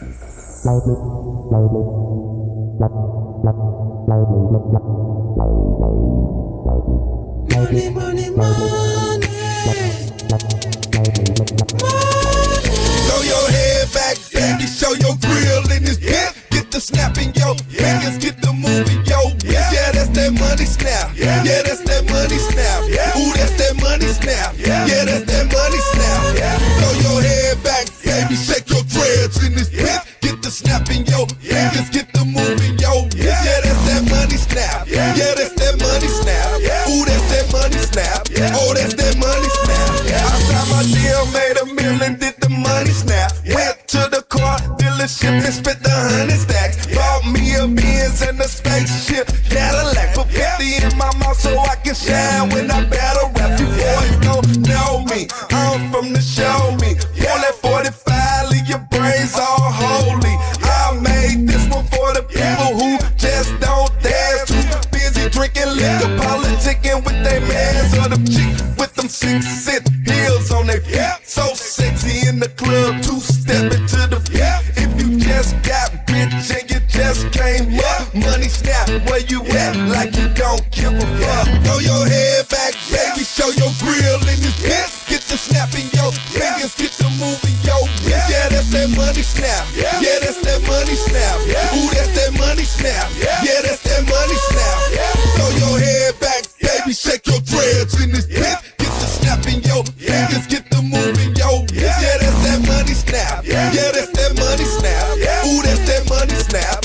Oh, that's that money snap. My little sister and my mama got their income tax check. Everybody seen their ass, but I ain't seen them yet. Man, I know where they at the mall, popping tags, running in and out of stores, money snapping, holding back. My little nigga went to the strip club for the very first time. Seeing all them hoes naked, blew that little nigga mind. Got a stat worth the one, threw him in the sky, made it rain, started money snapping, yelling that he all in the game. Man, I'm handling this fame like an inner city vet. Got my whole clique with me and we drinking more wet. Got 2 or 3 strippers trying to give me rough set. Money snapping, butt naked, ooh, they ass so fat. If I ever go broke, I'll probably take somebody's life. Cause I'm trying to money snap for the rest of my life. If you been living trife and you just came up, money snap, where you at? Like you don't give a fuck. Throw your head back, baby, show your grill in this bitch. Get the snap in your fingers, get the move in your wrist. Yeah, that's that money snap. Yeah, that's that money snap.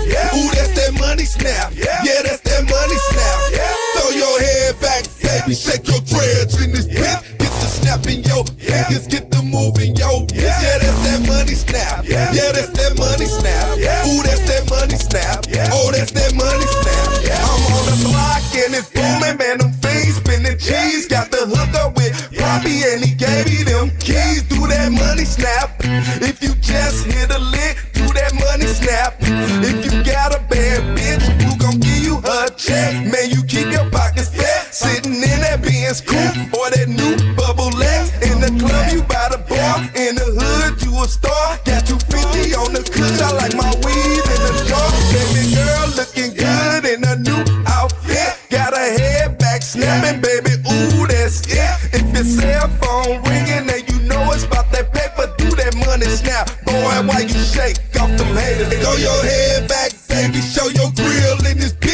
the snap in your fingers, get the moving, yo. Bitch, yeah, that's that money snap. Yeah, that's that money snap. Ooh, that's that money snap. Yeah, that's that money snap. Throw your head back, baby, shake your dreads in this bitch. Get the snap in your fingers, get the moving, yo. Bitch, yeah, that's that money snap. Yeah, that's that money snap. Ooh, that's that money snap. Oh, that's that money snap. Happy Hour will be right back. Oh, yeah. Let's go through all the sponsors right now. I never get freaking podcasts that begin their show with like 7 live reads or sponsors. I'm like, who's listening to that? If I were that sponsor, I'd be pissed off. Well, what do I know? A lot. This following segment has been brought to you by Cheeky Mouth Guards at getcheeky.com. When I tell you it's the best way to quit biting on the side of your mouth, I'm a man of my words. Getcheeky.com. Use promo code HOPPE to save 30%. Shimmerwood CBD drinks at shimmerwood.com. Use promo code HOPPE to save 30%. GetGoodFeels.com for good vibes THC drinks. Go to GetGoodFeels.com and use promo code Hoppy to save 20%. OldGlory.com for the best t-shirts around. Use promo code Hoppy to save 15%. Garden State Distillery Dirty Vodka. GardenStateDistillery.com. Use promo code HOPPE to save 15%. Aspire Green Tea Drinks at AspireDrinks.com. Use promo code HOPPE to save 20%. Afuera Coffee.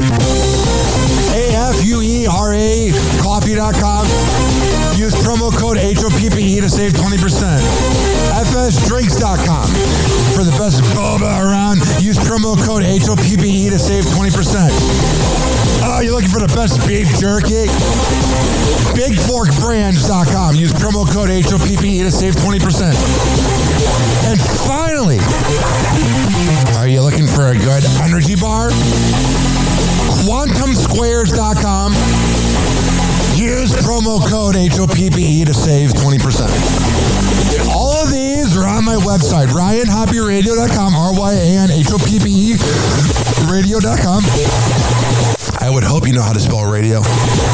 Or it's in my podcast section. So whenever you listen to Happy Hour like you are right now, in the podcast description is all of that. We're going to come back on Happy Hour. Keep this party going and going. But let's hear from Hammer and Hank, which you can hear the Hammer and Hank Show with Henry Oakes and Ryan Hoppy on Spotify by searching up Hammerin, HAMMERIN Hank Show, and check it out on his podcast feed. People with autism are often treated like they are different. Believe me, we are. Hi, this is Henry Oakes, but my buddies may have known me as Hammer and Hank. I was labeled as slow when I started school. Come to find out at the age of 12, the doctors decided I was autistic. Now at the age of 48, I have completed an associate's degree in radio broadcasting and worked in the San Francisco Bay Area as an on-air personality. So yes, I am different. People with autism have no needs, no different than you. Laugh, laugh, love, and learn to get an education and join the workforce. I did it, and so can anyone else with autism. So when you meet someone with autism, don't feel sorry for them. Work with them. Find out for yourself that autism isn't a disease, it's a condition. To find out more about autism, please visit autismspeaks.org. Autism Speaks. It's time to listen.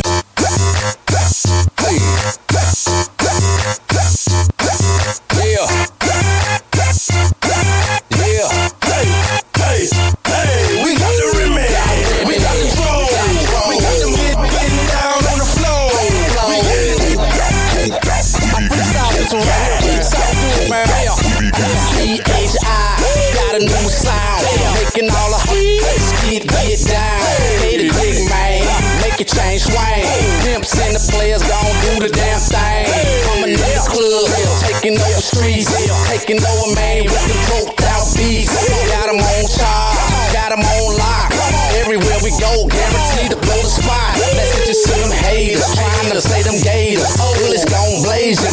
He's gonna save you. Bets on the streets, bets on the beats. If you wanna bounce, best bet report to me. My city shot town, where I pull it down. Ain't no limit, dropping beats by the pound. I falls out a lot, cause you know I call the shots. Stacking paper like them baking sodas in the pot. We got the remedy, we got the flow, we got them getting down on the floor. We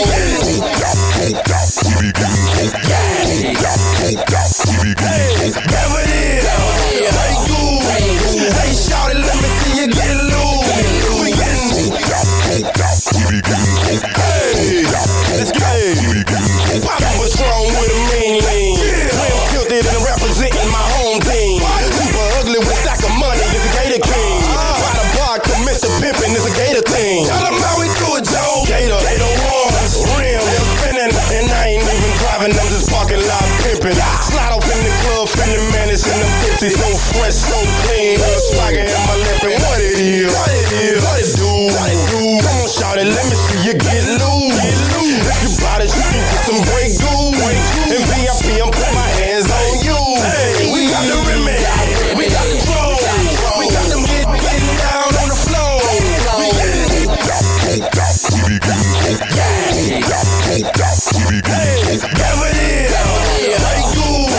Hey, shout it, let me see you get loose.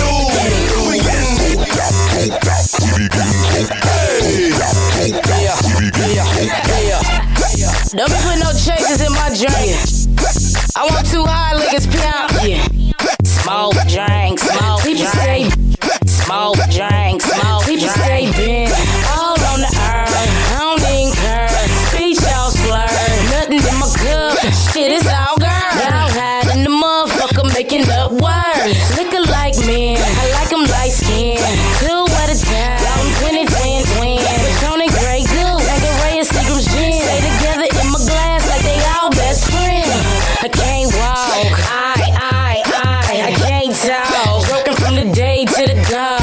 People off a square, but my goons on P. It's drinks on you, all eyes on me. And niggas with me drinking dumb. Henny mixed with Remy Ma. Party going all night. When we kick it hard. Niggas get they smoke out. They be getting choked out. Mix it with some liquor, nigga. We be getting droked out.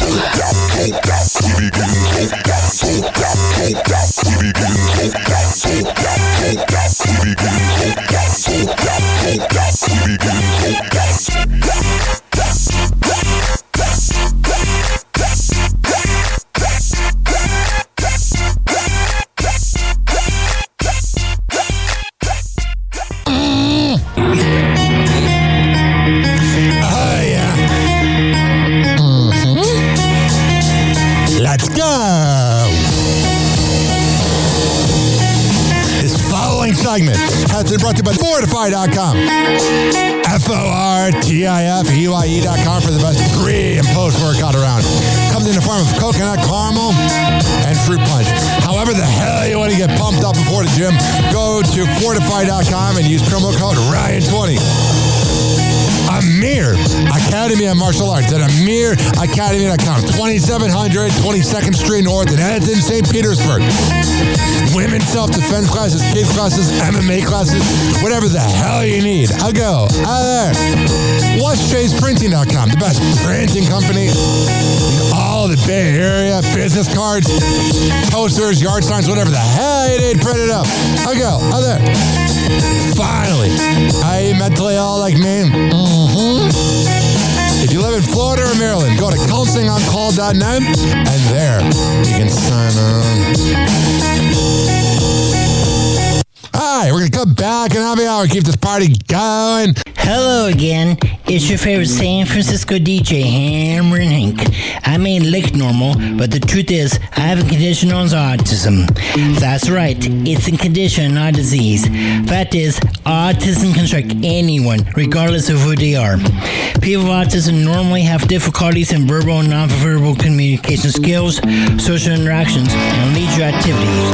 In a recent study, people with autism are less likely to have a job and more likely to become homeless.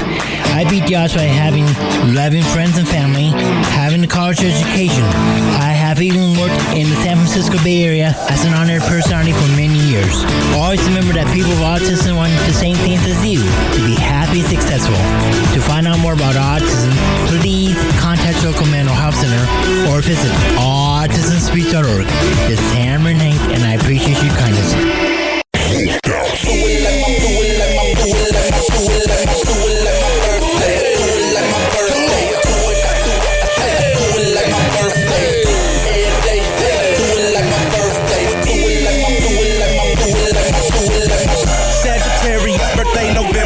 Do it like that until I end up in money heaven. They be thinking they be claiming and torturing them with the bullshit they handing now. So the twist to make a wishing. Blow the candles out. Blow the candles out. Blow the candles out. Sagittarius birthday November 27. Do it like that until I end up in money heaven. They be thinking they be claiming and torturing them with the bullshit they handing now. So the twist to make a wishing. Blow the candles out. Pull an all-white phantom out. I'ma kill him with the pants and the shirt and the shoes and the hat with the shades and the chain and the watch is the reason I be standing now. That's where ice and spin that cake while I lick the icing off the cake. It's Twist the B-Day, y'all. Come on, everybody, with the twist, celebrate with me. Do it like my birthday. Do it like my birthday. Do it like my birthday. All day. Do it like my birthday. Do it like my birthday. Baby, yo, yes, I'm the hound dog. Now my some troublemakers don't have them around, y'all. Whenever we in the club, we show love to all the haters. Standing up with my shit, spike like a gladiator. Yes, I'm the gladiator. That's the invader. Twist the interlude now, I'm ready to regulator. We the birds in the streets, playing don't watch me, better watch my feet. To the tragic girl under her umbrella. Ella, hey, I'm Manila. When I get done, she gon' bring me my cheddar. It's just the beginning, it only gets better. Now with my hat, now with my shirt. You never do it like the last day on earth. And if you really want to spill on the deal, you will sound like a mug. Yeah, slide in the mud. Do it like my birthday. Do it like my birthday. Do it. It's going down, like my birthday.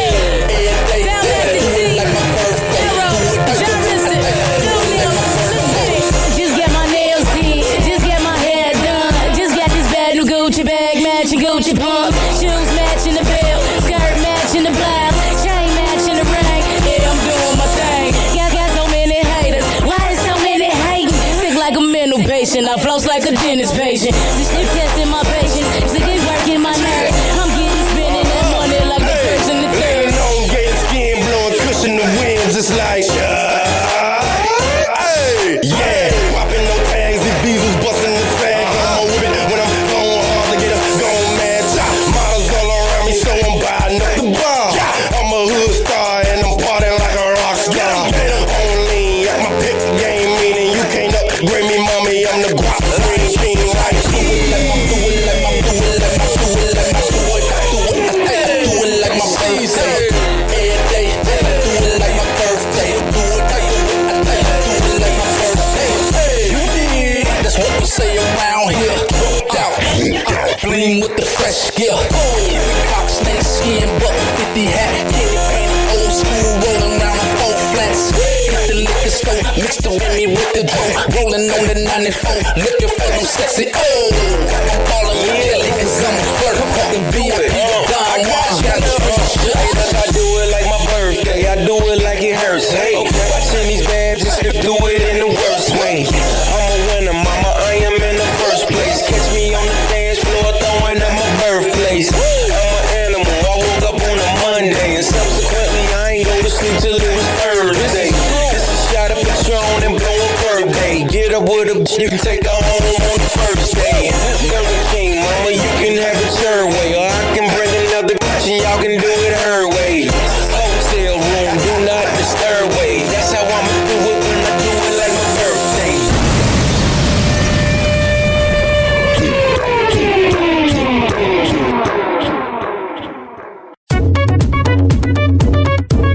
Are you ready? Let's go.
Ryan Hoppe on the mic, dropping wisdom in streams. Syndicated sorrow, now it's time to shatter dreams. Oh, the Hoppe Hour is coming to a close. Radio waves fading like a wilted rose. Laughter and joy dissolving in the air, but we'll keep the rhythm. Oh, life's just so unfair.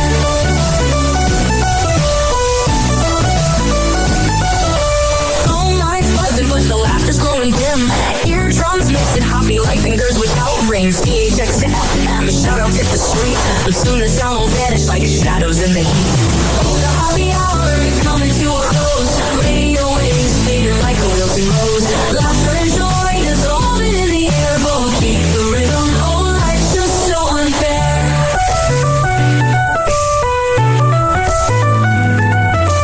Phone lines buzzing, but the laughter's growing dim. Eardrums mixing Hoppe like fingers without rings. DHX to FM, shoutouts hit the street. But soon the sound will vanish like shadows in the heat. Oh, the Hoppe Hour is coming to a close. Radio waves fading like a wilted rose. Laughter and joy dissolving in the air, but we'll keep the rhythm. Oh, life's just so unfair. Oh, life's just so unfair.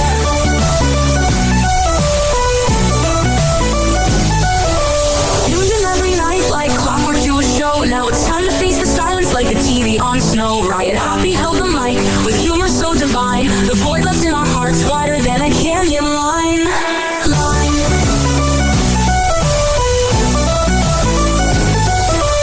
Empty speakers, silent time, but coming to an end like a roller coaster stopping round the river's bend.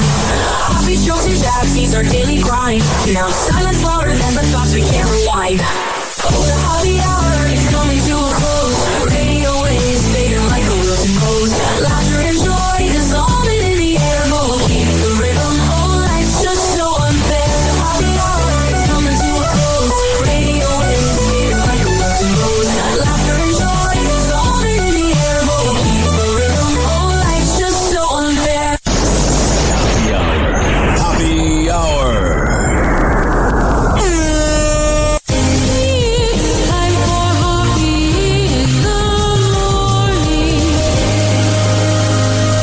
RyanHoppeRadio.com. And like that, he's gone. You probably had Taco Bell before.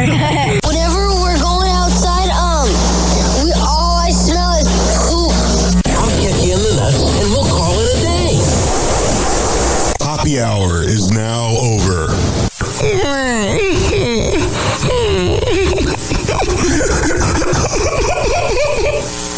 Happy Hour is now over. Game over.